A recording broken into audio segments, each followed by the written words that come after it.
Écho de la jeunesse. Droit, devoir, sexualité, relations humaines, bref, tout ce qui mine la vie des jeunes au quotidien.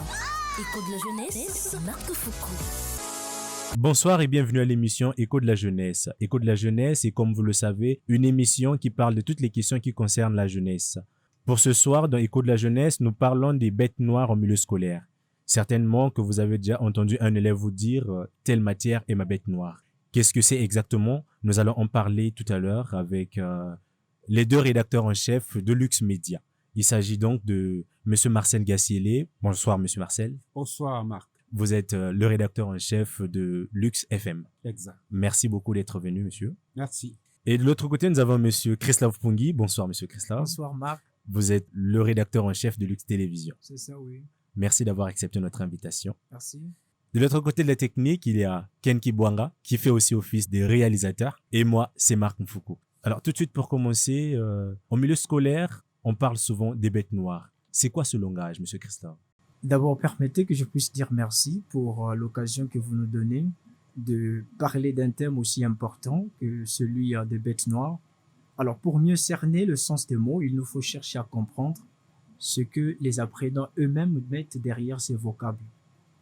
Voyez-vous, si à la maison, un enfant disait à papa « je fais une rage dedans », papa peut facilement compatir à la douleur de l'enfant, mais il ne saura pas mieux apprécier la douleur que l'enfant lui-même. C'est la raison pour laquelle, selon les recherches que nous avons faites sur un échantillon d'élèves, il en ressort que les bêtes noires sont les matières difficiles à comprendre, des disciplines de notes des élèves sont médiocres, des matières difficiles à étudier et par ricochet qui fatiguent les élèves. Donc, de façon condensée, les matières dites bêtes noires désignent des matières craintes des élèves. Elles les causent des soucis, des inquiétudes, dans ce sens qu'elles sont difficiles à assimiler. Alors, M. Gassiélé, qu'est-ce qui peut faire à ce qu'une matière devienne bête noire pour un élève? En tout cas, il y a deux choses à observer en la matière. Il y a en premier un désintéressement. Il y a des enfants qui viennent, qui ne sont toujours pas intéressés par une matière. À l'image de ceux qui disaient à l'époque, je ne fais que répéter parce que je suis d'un certain âge, il y a de ceux qui disaient, je n'irai pas en Angleterre. Du coup, il se bloque lui-même en refusant d'apprendre l'anglais correctement parce que il n'ira pas en Angleterre. Vous voyez, c'est un barrage qu'on se fait, soi-même psychologiquement. On ne veut pas aimer l'anglais et ça devient une bête noire. Effectivement, le professeur ne sera plus intéressant pour lui, ni la matière elle-même. La deuxième raison, c'est le manque d'attention. Il y a des élèves qui n'aiment simplement pas le goût de moindre effort. C'est des gens qui ne font aucun effort. Donc, quand il arrive, pour une équation qu'on n'a pas pu trouver, on déteste les mathématiques. Oui. Pour une sale note qu'il a eue dès le départ, on déteste automatiquement. Au lieu de faire un effort, non, on déteste et la matière devient une bête noire. Alors, M. Christophe, vous partagez cet avis de M. Gassiélé? Effectivement, M. Gassiélé a su bien le mentionner. S'il faut peut-être ajouter que l'ensemble des disciplines qui composent un programme d'enseignement demeurent au cœur de l'école. L'assimilation ou non de ces matières par les élèves leur ouvre la voie soit à la réussite, soit à l'échec. Le niveau initial de l'élève, les contenus des disciplines données, la difficulté des tâches à accomplir et même le climat affectif créé par le professeur joue un rôle déterminant dans la maîtrise ou non de ces matières par l'élève qui trouve dans le cas échéant ces dernières bêtes noires. Donc, s'il faut compléter les causes, moi je parlerai plutôt de la non-maîtrise de l'épreuve depuis sa base scolaire.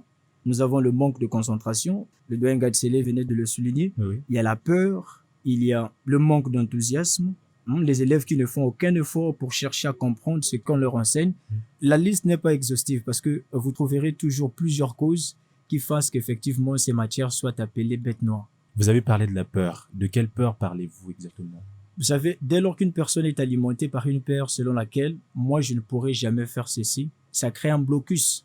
Et la peur de ne pas bien répondre à une question, par exemple lorsque le professeur vous pose des questions en plein cours ou bien lorsqu'on vous donne des devoirs, la peur de ne pas avoir une bonne note peut faire de telle sorte qu'une matière devienne pour un élève bête noire. D'accord. Maintenant, est-ce que le mauvais choix d'une série peut aussi être une cause de rencontrer des bêtes noires à l'école? Affirmative. Aujourd'hui, nous avons des élèves qui font des choses par enthousiasme parce que son ami d'enfance a opté pour la série A.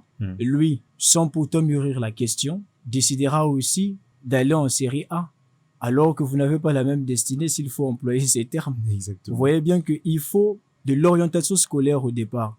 Et parmi les causes, il faut aussi dire les parents qui n'ont pas joué leur rôle comme il se devrait. Ce n'est pas parce que vous avez été professeur de français que vous allez obliger votre enfant d'aller en série A. Bien sûr. Parfois, il ne se sentira pas à l'aise. Il faut peut-être voir le travail que fait l'élève.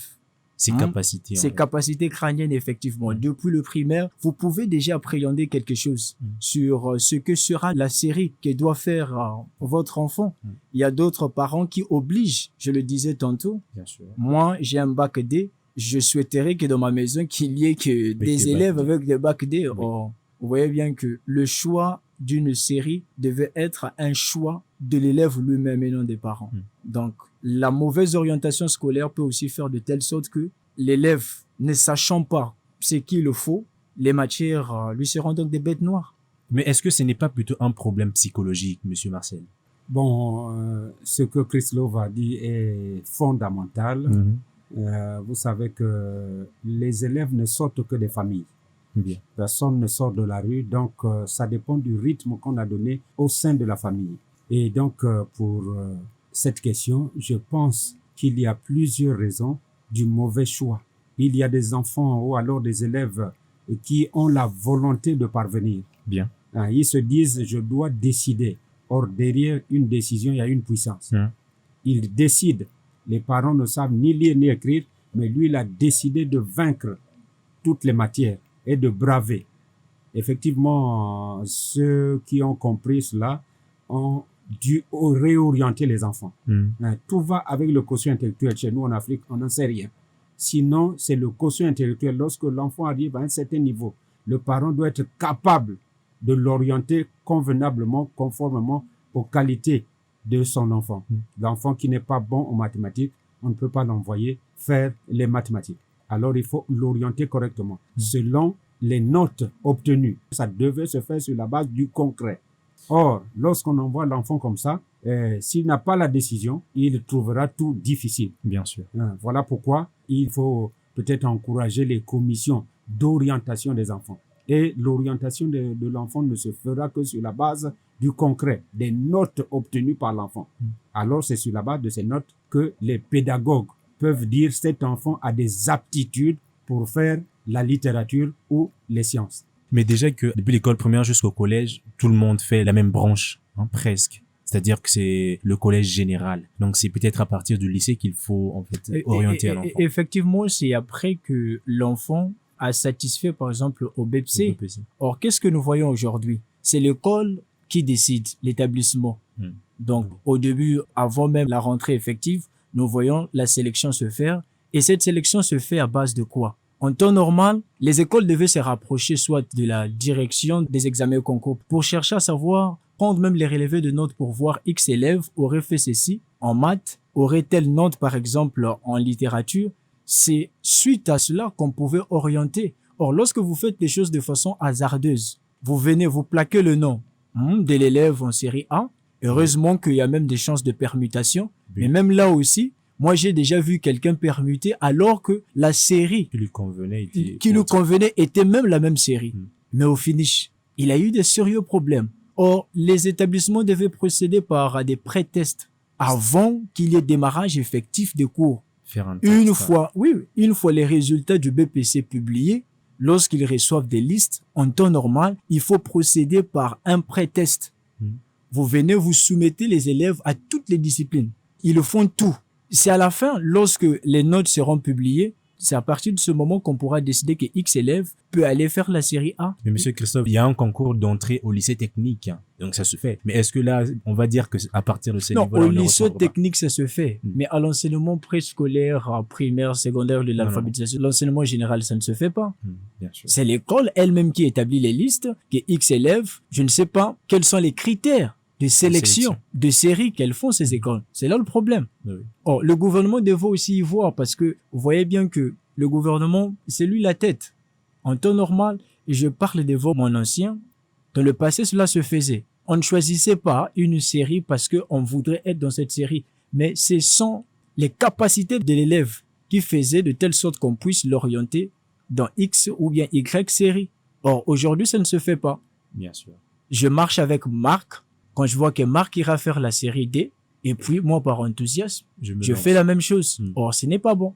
Quelque chose à ajouter là-dessus, Allez-y, monsieur Gassélé. c'est psychologique parce que vous avez posé cette question. Exactement.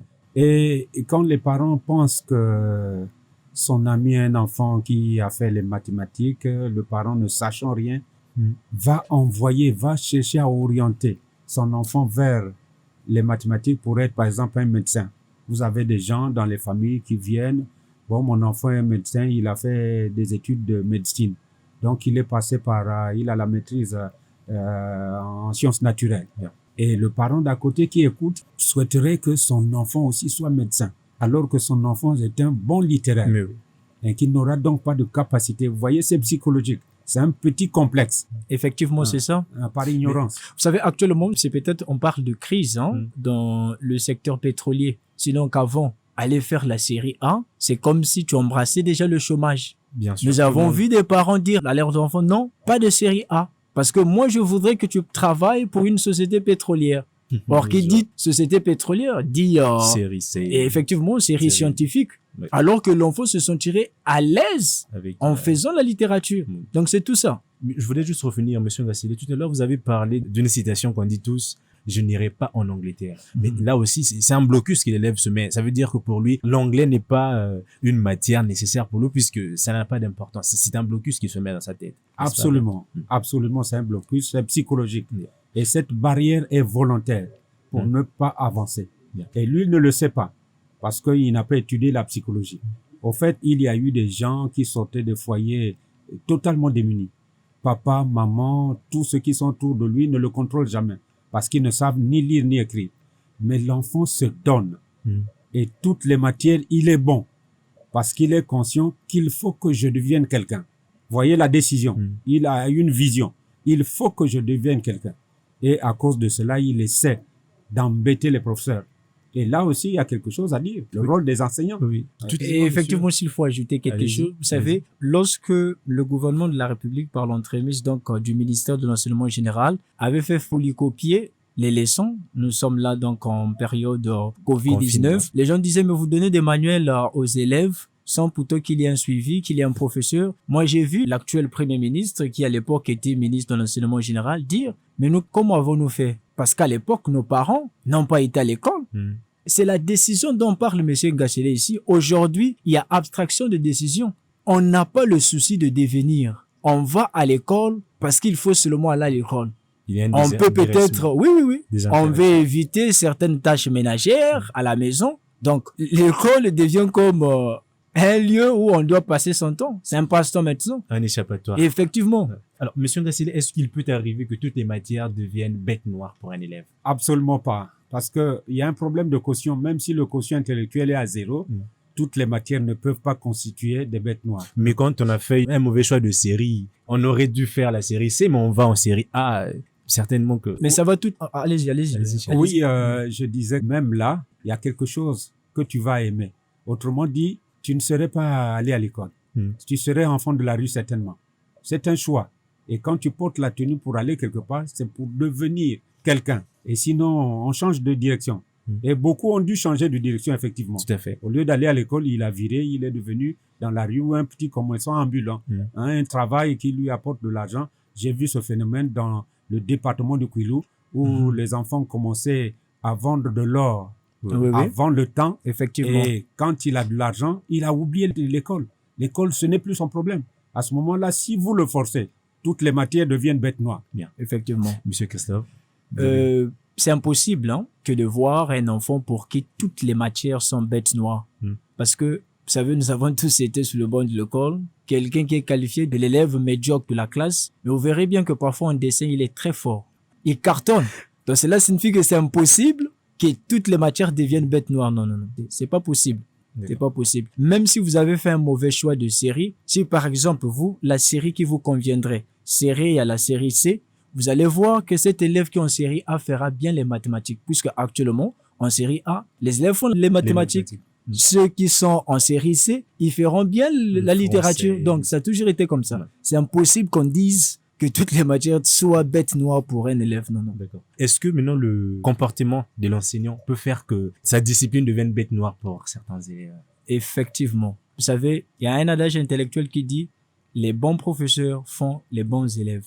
Regardez un peu la façon dont les cours sont dispensés aujourd'hui dans nos établissements scolaires.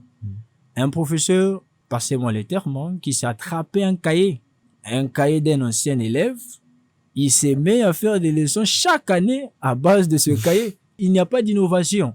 Donc, ce sont les mêmes choses Qui reviennent encore. Donc, si vous êtes, par exemple, en série D, salle 2-3, si c'est le même professeur qui passe en la salle, par exemple, D4, vous verrez bien que ce sera même le même français. Exactement. Or, le professeur doit être un mentor, la personne qui suscite même l'admiration. L'une des choses qui font qu'effectivement que les élèves trouvent difficile certaines matières, c'est la façon de rendre, de véhiculer, la façon d'expliquer. Nous avons des enseignants aujourd'hui qui sont très intelligents, mais qui n'ont pas les aptitudes qu'il faut pour véhiculer les connaissances que eux ils ont. Et automatiquement, ça crée un blocus. On ne demande pas aux professeurs d'être amis des élèves, mais même l'approche qu'a un professeur d'un élève peut susciter effectivement la curiosité et l'adhésion de cet élève à la matière que vous venez de renseigner. Monsieur Ngassili. Oui, je vais ajouter quelque chose. C'est déjà profond ce qu'il a dit. Nous sommes passés par l'école et on aimait imiter le maître déjà. Effectivement. À l'école primaire.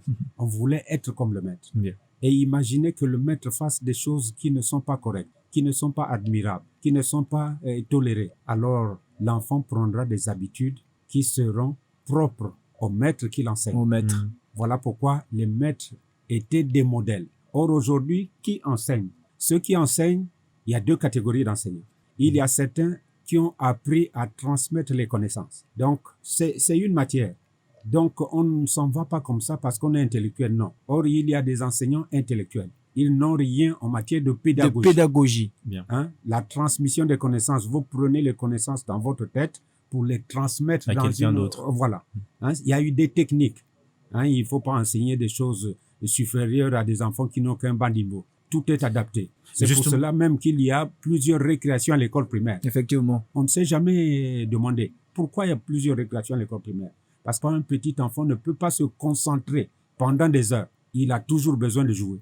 Donc, il faut plusieurs récréations. Exactement, des pauses. Alors, on va directement enchaîner, monsieur Ngassili. Comment faire pour éviter qu'une discipline devienne bête noire? Bon, pour éviter qu'une discipline devienne bête noire, il faut l'aimer. La première des choses, si vous n'aimez pas, la discipline finira par devenir une bête noire. Et même là, si le professeur est capricieux, nous sommes passés au moment où il y a des soviétiques qui nous enseignaient. C'est des étrangers qui venaient des blancs. Ils venaient avec une seule tenue du matin au soir. Toute la semaine, il est en blanc. Vous ne savez pas à quel moment il lave son pantalon. Mais avec un français moribond. Mais vous devrez l'aimer. Et oui, pour que sa matière passe, vous devrez l'aimer avec ses fautes qu'il commet. Vous devrez l'aimer. Et dès que vous l'avez aimé, tout le reste, vous vous adaptez. Alors, monsieur Ngassili, là, vous vous adressez donc aux élèves, mais qu'en est-il des enseignants eux-mêmes? Comment faire pour que leur discipline ne devienne pas bête noire, monsieur Kreslav? Effectivement, il y a une corrélation entre élèves et professeurs. Tout à l'heure, nous avons su le dire qu'aujourd'hui, si certaines matières sont dites bêtes noires, c'est parce que les enseignants que nous avons aujourd'hui, je ne dirais peut-être pas tous, mais ne devraient pas être ceux qui enseignent, mais ceux à qui on doit même donner encore des enseignements parce qu'ils n'ont pas la maîtrise. Tout à l'heure, le doyen venait de le dire. Vous pouvez avoir l'intellect, vous pouvez avoir des connaissances, mais est-ce que vous avez des acquis qu'il faut pour transmettre ce que vous avez comme connaissance? Or, ce n'est pas parce que on attendrait un appel quelconque qu'on peut comme ça se lancer dans le monde de l'enseignement. Aujourd'hui, c'est comme ça. La personne n'a pas réussi. La personne s'attend à ce que, par exemple, son diplôme sorte ou bien comment. En attendant, il s'élance dans l'enseignement. Et c'est la pagaille que nous assistons, surtout dans les écoles privées. C'est partout. C'est n'importe quoi. Aujourd'hui, les professeurs se soucient plus de pointer les heures. Ils n'ont plus le souci de savoir est-ce que mon cours a été cerné par les élèves ou pas. On n'y va plus par vocation? Oui, on n'y va plus par vocation. Moi, je me rappelle à l'époque, quand il faisait 16 heures, 17 heures, on mettait des exercices. Qui trouve ça? Bien. Fréquenter les écoles aujourd'hui, est-ce que ça se fait? Non, ça ne se fait plus. On est pressé de rentrer à la maison. On est pressé de rentrer à la maison. Vous allez plutôt ailleurs. Les professeurs doivent comprendre que si eux aujourd'hui ne prennent pas au sérieux ce qu'ils font, c'est toute une génération qui vont détruire. Bien. Si eux ont eu la grâce d'avoir les professeurs qui ont su jouer leur rôle, ils doivent aussi faire la même chose. Parce que ils ont entre leurs mains la destinée de la nation. Parce que les élèves d'aujourd'hui, c'est ceux qui feront la nation demain. Or, si aujourd'hui, ces élèves ne sont pas bien suivis, ces élèves ne sont pas bien encadrés, qu'aurons-nous demain? Tout à l'heure, le doyen venait de dire, le maître, c'est celui qui suscite l'admiration. L'élève a toujours voulu être comme son maître. Si le maître est parfait, si le maître se comporte de façon normale, vous verrez bien que la discipline sera aimée. La discipline sera aimée. Changez même la façon d'enseigner. Nous ne sommes plus à l'époque où c'est le professeur qui doit tout faire. Le système LM2 voudrait que le cours, que l'élève y participe à 60%. Est-ce que vous faites participer les élèves? En faisant quoi? L'élève doit participer à 60%. Mais vous savez bien que, à la naissance, le Père Céleste nous a dotés en temps normal tout. Le professeur, lui, il vient seulement réveiller ce qui est en toi.